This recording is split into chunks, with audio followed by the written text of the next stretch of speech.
Good morning, good afternoon, and good evening. Welcome to my channel Infinity Learning. So, we are in third part of business, trade, and commerce. So, the first topic which we are going to cover in today's video, that is commerce.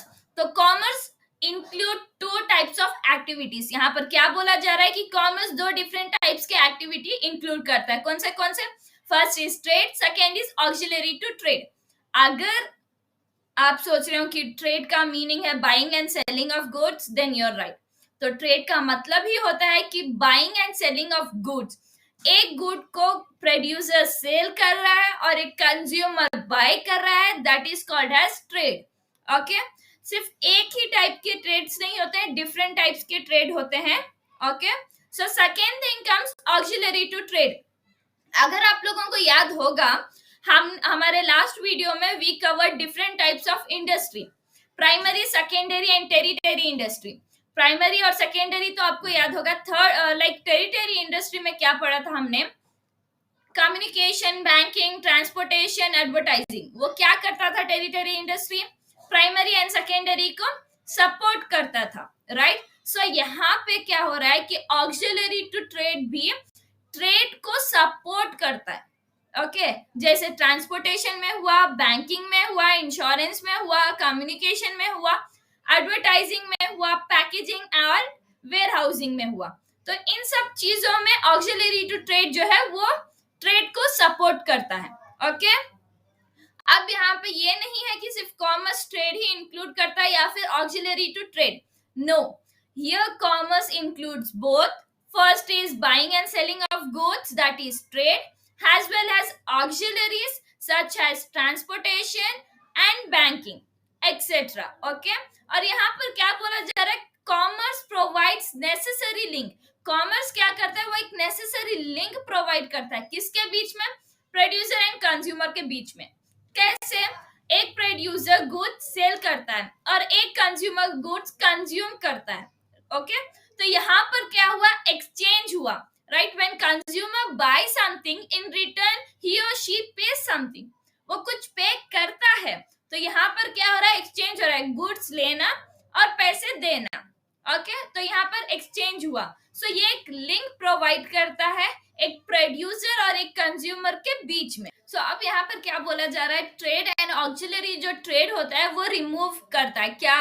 Hindrance of hindrance in the process of exchange. जो ये जो trade और auxiliaries to trade, जो ये जो activities involve हैं business में, commerce में, वो क्या करता है? वो हिंड्रेंस रिमूव करता है. अब हिंड्रेंस का मतलब क्या होता है? Please comment. फिर भी मैं बोलती हूँ, दैट इज हिंड्रेंस का मतलब होता है रिस्क.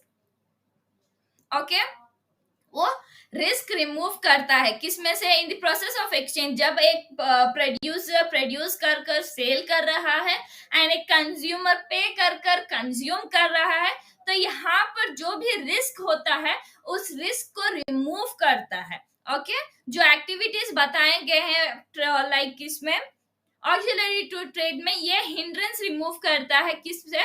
प्रोसेस ऑफ एक्सचेंज से in commerce. Okay, so the hindrance में be in respect of person. यहाँ पर क्या बोला जा रहा है? कि जो हिंड्रेंस है, जो रिस्क है, वो एक पर्सन के इसमें रूप में भी हो सकता है, प्लेस, टाइम, रिस्क, फाइनेंस, कुछ भी हो सकता है. ओके, सो ऐसे फॉर एग्जांपल यहाँ पे person, place, time, risk, finance इसलिए दिया गया है.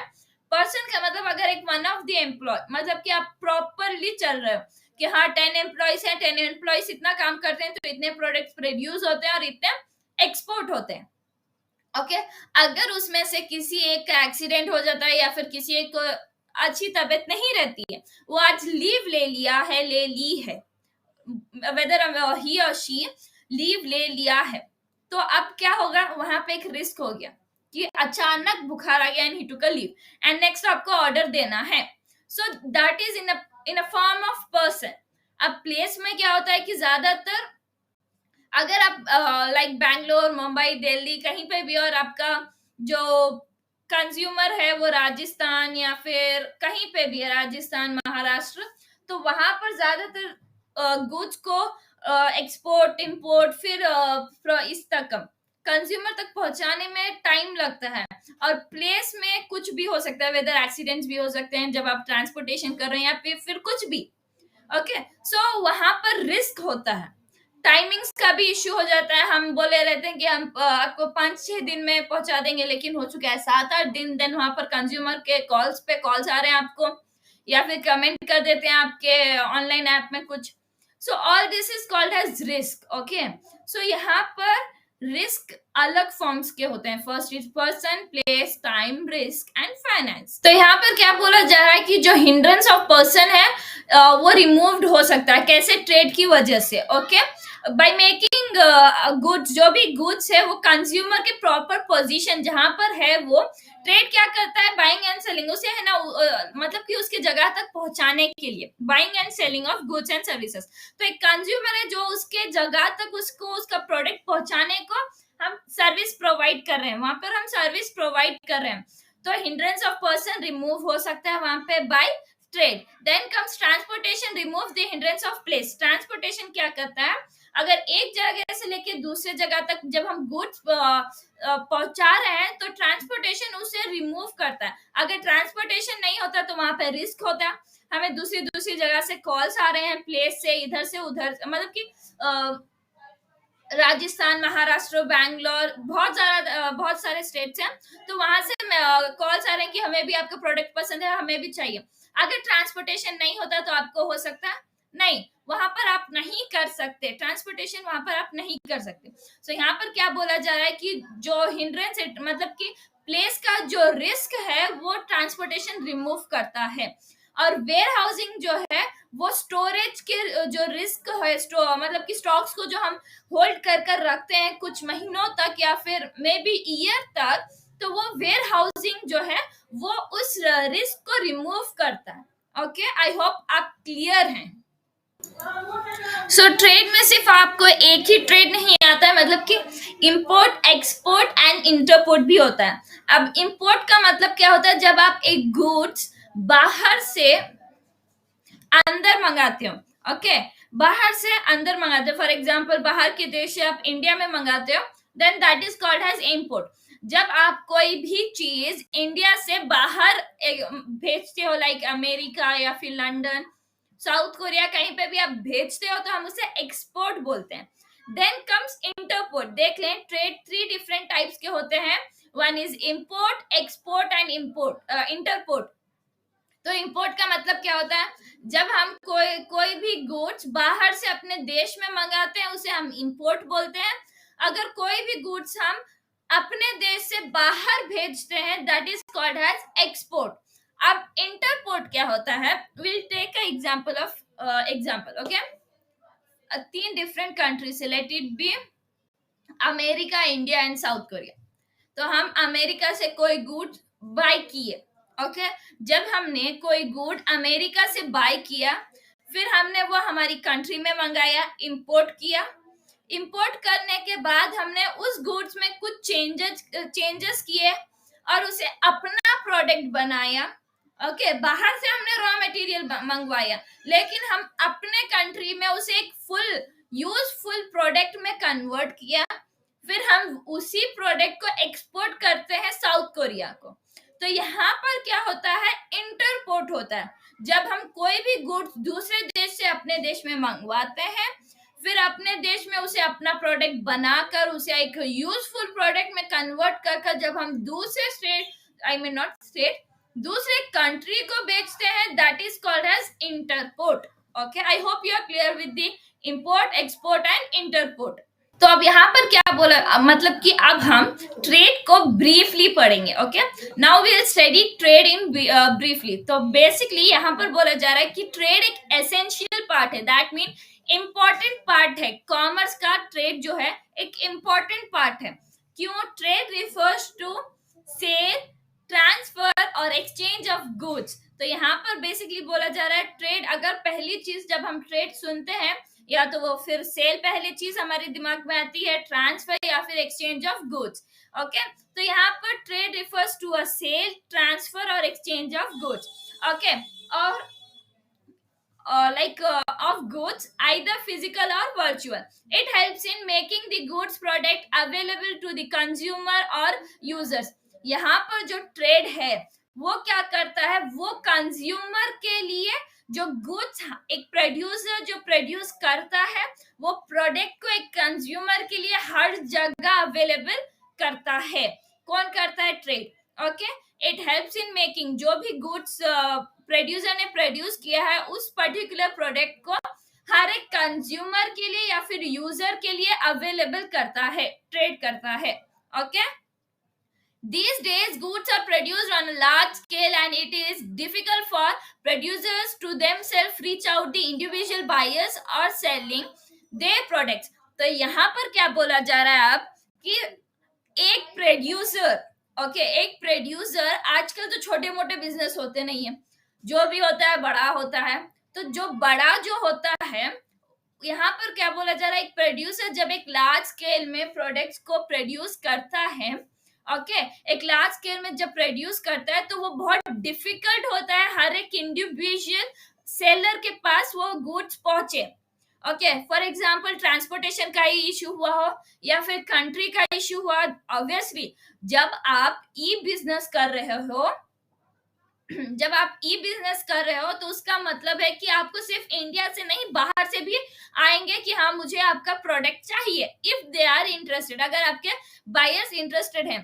तो यहाँ पर जब आप लार्ज स्केल में ये करते हो तो आपका प्रोडक्ट हर एक कंट्री, हर एक स्टेट, हर एक सिटी रीच करने में बहुत टाइम लेता है, बहुत प्रॉब्लम्स आते हैं।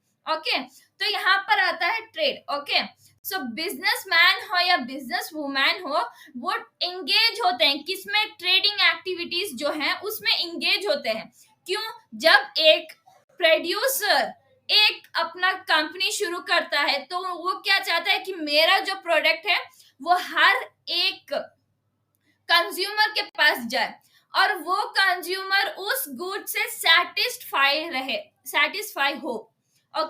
तो यहाँ पर क्या होता है, जब एक कंज्यूमर तक वो गुड्स पहुंचे और कंज्यूमर सेटिस्फाई रहो, इसी के लिए एक बिजनेसमैन या फिर बिजनेस वुमैन ट्रेडिंग एक्टिविटीज में इंगेज रहते हैं कि हाँ हमें हमारे प्रोड्यूसर के लिए, कंज्यूमर के लिए ये प्रोडक्ट पहुंचाना है, ये प्रोडक्ट हमारे कंज्यूमर के लिए बहुत इंपॉर्टेंट है। नॉट इंपॉर्टेंट मतलब कि उन्हें चाहिए ऑन टाइम, उनको हमने टाइम दिया है 7 days या फिर 8 days, तो हमें पहुंचाना है वहां पे। All this comes in the mind of producer. And ये भी आता है कि मेरा प्रोडक्ट एक कंज्यूमर के पास सही सलामत और जैसा हमने दिखाया है ई कॉमर्स या फिर ई बिजनेस में वैसा ही जाए।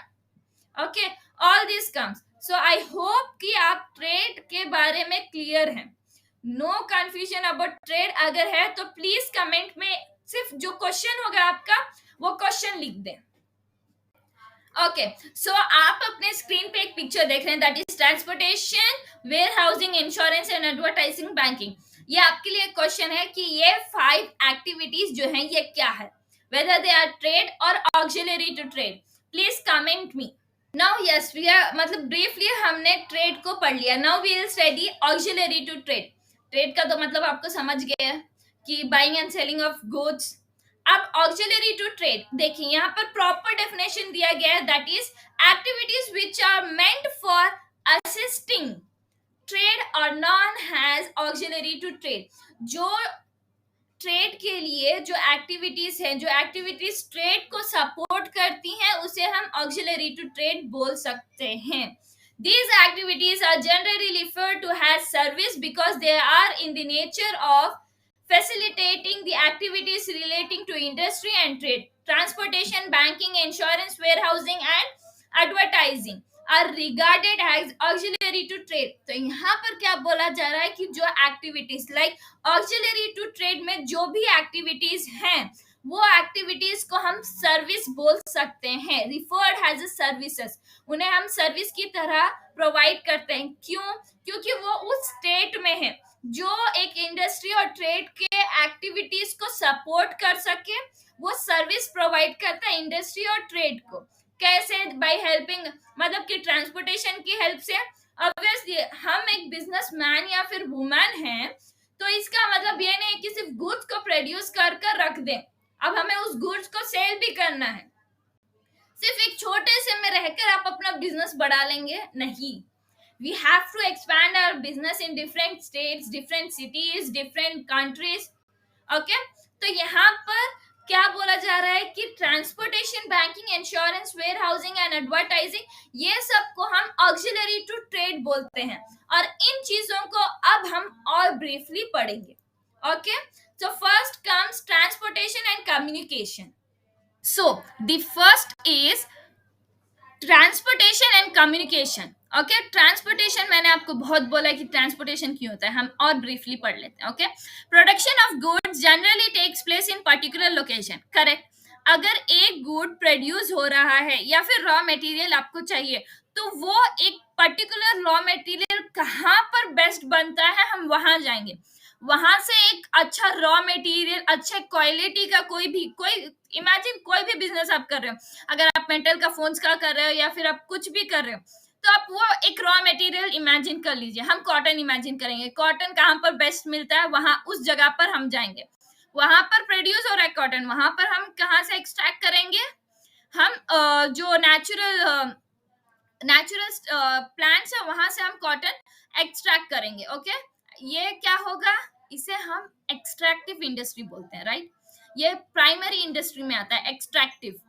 आई होप कि आपको याद होगा डिफरेंट टाइप्स ऑफ इंडस्ट्री, तो उसमें एक्सट्रैक्टिव करके आता है, तो वहां से हम रॉ मटेरियल्स लेंगे. ओके, तो वो एक पर्टिकुलर लोकेशन हो गया, तो हम वहां पर being a producer, imagine now I am a producer और यू आर अ प्रोड्यूसर, अब आपको रॉ मटेरियल चाहिए, तो आप क्या करोगे, वो रॉ मटेरियल कहाँ पर बेस्ट बनता है, कहाँ पर बेस्ट मिलता है, बिकॉज ऑब्वियसली आप एक बिजनेसमैन या फिर वुमेन है, तो आप यू कांट गिव, मतलब खराब प्रोडक्ट आप अपने कंज्यूमर को तो नहीं देंगे, क्योंकि यू वांट कि आपका जो कंज्यूमर है आपका प्रोडक्ट खरीदे और सेटिस्फाई हो, राइट. तो आप क्या करोगे, उसके लिए आप एक बेस्ट जगह जाओगे कि कहाँ पर आपका रॉ मटेरियल बेस्ट मिलता है, तो वो एक पर्टिकुलर लोकेशन हो गया. फिर क्या होता है, वहां वो खरीद कर आप अपने फैक्ट्री में आते हो. ठीक है, फैक्ट्री में आने के बाद आप उसे कन्वर्ट करते हो एक यूजफुल गुड्स में, तो वो एक ट्रांसपोर्टेशन हो गया, अपने फैक्ट्री तक लाना. अब इस पर्टिकुलर प्रोडक्ट को हर एक कंज्यूमर के लिए अवेलेबल करना जहां पर वो है, तो यहाँ पर एक और ट्रांसपोर्टेशन हो गया. So transportation is very important in business. हमें रॉ मटेरियल खरीदना है, एक यूजफुल प्रोडक्ट में कन्वर्ट करना है, फिर हम कंज्यूमर को उसके प्लेस में अवेलेबल करेंगे, मतलब उसके घर तक जाकर डिलीवरी करेंगे इफ इट इज अवेलेबल. अब आता है कम्युनिकेशन. कम्युनिकेशन क्यों इंपॉर्टेंट है, फॉर एग्जाम्पल अगर मैं प्रोड्यूसर हूं, आप प्रोड्यूसर हैं, अगर आपके कंपनी के एम्प्लॉयमेंट या फिर मैनेजर से ही नहीं बनती है का मतलब if you guys are not able to communicate properly, that mean there is something cold war going on between you guys. तो वहां पर क्या होगा, वहां पर कॉर्पोरेशन ही होगा, and corporation is very important. अगर आप बिजनेस कर रहे हो तो एक कम्युनिकेशन है जो आपका जो थॉट्स है, आइडियाज है, उसे एक्सचेंज करने में हेल्प करता है. ओके, फॉर एग्जाम्पल अगर एक मैनेजर या फिर आपका कोई भी एम्प्लॉय यहाँ पर गया रॉ मटेरियल खरीदने, अरे मतलब कि मुझे एक बार मेरे बॉस से बात करना है कि पर्टिकुलर रेट है, हमें खरीदना है कि नहीं, तो वो कैसे कम्युनिकेट करेगा, with the help of phone, right, with the help of phone. तो जब वो कॉल करेगा तो वहां पर क्या होगा कि प्रोड्यूसर सेटिस्फाई रहेगा विद द रेट, तो वो खरीद लेगा, नहीं रहेगा तो बोलेगा कि नहीं, अब कहीं और जाकर चेक करो एंड बेस्ट चेक करो, तो वो कहीं और जाएगा. तो यहाँ पर कम्युनिकेशन बहुत इंपॉर्टेंट है. कम्युनिकेशन क्या करता है, वो एक इंफॉर्मेशन हुआ या फिर आइडिया हुआ, वो दो लोगों के बीच में एक्सचेंज करने में हेल्प करता है. I hope you are clear with the transportation and communication. Okay, now next will come banking and finance. तो बैंकिंग एंड फाइनेंस में क्या बोला जा रहा है कि एक बिजनेस एक्टिविटी, जो भी बिजनेस एक्टिविटी हो, वो हम बिना फंड्स के कर ही नहीं सकते. ऑब्वियसली जब आप एक बिजनेस शुरू कर रहे हो, late it B production is an business activity, right, and business activity को हम इकोनॉमिक एक्टिविटी भी बोलते हैं. तो यहाँ पर क्या बोला जा रहा है कि बिजनेस एक्टिविटी को हम लोग बिना फंड के नहीं कर सकते. अगर if you want to become a businessman और वुमेन, बिना कैपिटल के आप अपना बिजनेस शुरू नहीं कर सकते. वहां पर क्योंकि आपको असेट्स खरीदना होगा, रॉ मटेरियल खरीदना होगा, आपको लेबर के लिए उसके जो एक्सपेंसेस हो गए वो पे करना होगा, और दूसरे रेंट जहां पे भी आप घर लिए होंगे या फिर फैक्ट्री जो भी है, आपको उसके लिए भी पे करना पड़ेगा, और बहुत सारे एक्सपेंसेस है जो आपको पे करना पड़ेगा, राइट। तो यहाँ पर बिना पैसों के नहीं हो सकता है, तो यहाँ पर फंड इज नेसेसरी। अगर फंड आपके पास नहीं है, there is something called as loan, जो आपको बैंक देता है। एक बिजनेसमैन या फिर बिजनेस वुमैन को फंड चाहिए तो वो बैंक से ले सकता है। वो कुछ लीगल फॉर्मेलिटीज होंगे, वो आपको करना पड़ेगा, एंड इन रिटर्न बैंक आपको लोन प्रोवाइड करेगा। ओके, तो यहाँ पर क्या बोला जा रहा है कि banking help business activities to overcome the problem of finance. अब बैंकिंग जो है वो क्या करता है, बैंकिंग हेल्प करता है। ऑब्वियसली यहाँ पर बहुत कम लोग हैं जिनके पास पैसे हैं, बट उन्हें बिजनेस शुरू करना है, तो वो क्या कर सकते हैं, बैंक में जाकर लोन ले सकते हैं। तो बैंकिंग क्या हेल्प करता है, एक बिजनेस एक्टिविटीज को फाइनेंशियल प्रॉब्लम है तो उससे ओवरकम आने में हेल्प करता है, उससे बाहर आने में। वो एक फंड प्रोवाइड कर उन्हें हेल्प करता है कि आप बिजनेस शुरू करो, स्लोली आप लोन पे कर दो विद अ पर्टिकुलर इंटरेस्ट, बस। ओके, सो अगर जब आपका बिजनेस इंटरनेशनल है, आप इंपोर्ट एक्सपोर्ट करते हो, तो यहाँ पर क्या बोला गया है कि इन फॉरेन ट्रेड, अगर आप फॉरेन ट्रेड करते हो, मतलब आप फॉरेन में ट्रेड कर रहे हो, that mean exchange of buying and selling of goods and services. तो कमर्शियल बैंक्स क्या करती है, आप एक्सपोर्टर हो के आप गुड्स को एक्सपोर्ट करते हो इंडिया से बाहर, तो जो भी मनी कलेक्ट करना है वो आपको इंपोर्टर से हेल्प करता है मनी कलेक्ट करने में। कौन करता है, कमर्शियल बैंक्स हेल्प करता है exporter in collecting money from importers. Okay, so I hope you are clear with the banking. Now will come to insurance. अब इंश्योरेंस, अब ऑब्वियसली अब एक बिजनेस है तो उसमें रिस्क 100% है, जितना आप इन्वेस्ट करते हैं उतना रिस्क होता है। ओके, तो यहाँ पर क्या बोला जा रहा है कि अगर रिस्क को आपको ओवरकम करना है तो आपको इंश्योरेंस चाहिए। मैं क्या करती हूँ, समझे कि मैं नई बिजनेस वुमेन बनी हूँ। ओके, तो अगर मैं बनी हूँ तो मेरा जो बिजनेस मतलब कि मेरा जो बिजनेस है, मैं पहले उसका इंश्योरेंस करूंगी। पहले मैं बिल्डिंग का इंश्योरेंस कराऊंगी, फिर जैसे जैसे एम्प्लॉयज को मैं हायर करूंगी, उन एम्प्लॉयज का ये करूंगी, फिर मैं खुद का भी इंश्योरेंस करवा ही लूंगी।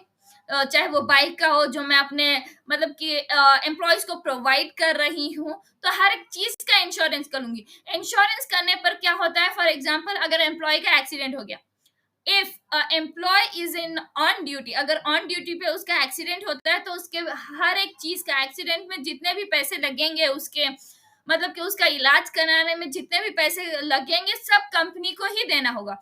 तो मैं, अगर मेरे पास इंश्योरेंस होगा एम्प्लॉय का, तो समवॉट उतना, मतलब कि वो कुछ अमाउंट कवर कर लेगा, वो कुछ अमाउंट दे सकता है कि हाँ मैंने अपने एम्प्लॉय का इंश्योरेंस कराया था, तो वो हेल्प करेगा आपको, ठीक है, जो भी एक्सपेंसेस है उसमें पे करने के लिए। अगर बिल्डिंग में आग लग जाती है, फैक्ट्री में कुछ हो जाए, तो वहां पर भी वो ये करने में इंश्योरेंस क्या करता है, कुछ हेल्प करेगा पैसे देकर। ओके, जो हम मंथली जो पे करते हैं वो इंश्योरेंस। सो इंश्योरेंस क्या करता है, जो भी डैमेज होता है, जो भी इंजरीज होती है, हर एक चीज का पे करता है, क्योंकि हमने इंश्योरेंस ले लिया। इंश्योरेंस क्या करता है कि जब आपका रिस्क है, मतलब रिस्क की वजह से आपका नुकसान हुआ है, तो वो अमाउंट पे करता है। ओके, इंश्योरेंस अमाउंट पे करता है। So I hope you are clear with the insurance. तो आई होप कि आप क्लियर है इंश्योरेंस से। तो now it comes warehousing. तो वेयर हाउसिंग का मतलब क्या होता है, जहां पर आप गुड्स को स्टोर कर सकते हैं। अब इमेजिन आप बिजनेस वुमेन या मैन हो, तो आप क्या करते हो, एक ही वक्त गुड्स बना लेते हो। ओके, आप एक वक्त जब गुड्स बना लेते हो तो आप क्या करते हो कि हाँ, अगर आगे जाकर सर्टेनली, मतलब कि अनसर्टेनली आपका जो प्रोडक्ट्स में है वो ज्यादा बिकने लगा, आपका जो प्रोडक्ट है वो ज्यादा बिकने लगा, आपके पास टाइम नहीं रहेगा प्रोडक्शन का, उसी के लिए आप क्या करते हो, आपको मालूम है कि आपका प्रोडक्ट बेस्ट है, तो आप पहले ही बहुत ज्यादा बनाकर वेयर हाउस में रख सकते हो। वेयर हाउसिंग भी डिफरेंट टाइप्स के आते हैं, वो हम आने वाले वीडियोस में पढ़ेंगे, आने वाले चैप्टर्स में पढ़ेंगे। Okay, next come advertising. Advertising हम क्यों करते हैं, फॉर एग्जाम्पल कुछ सी हम एडवर्टाइजिंग करते हैं whether through the newspapers, pamphlets, छोटे छोटे एड्स।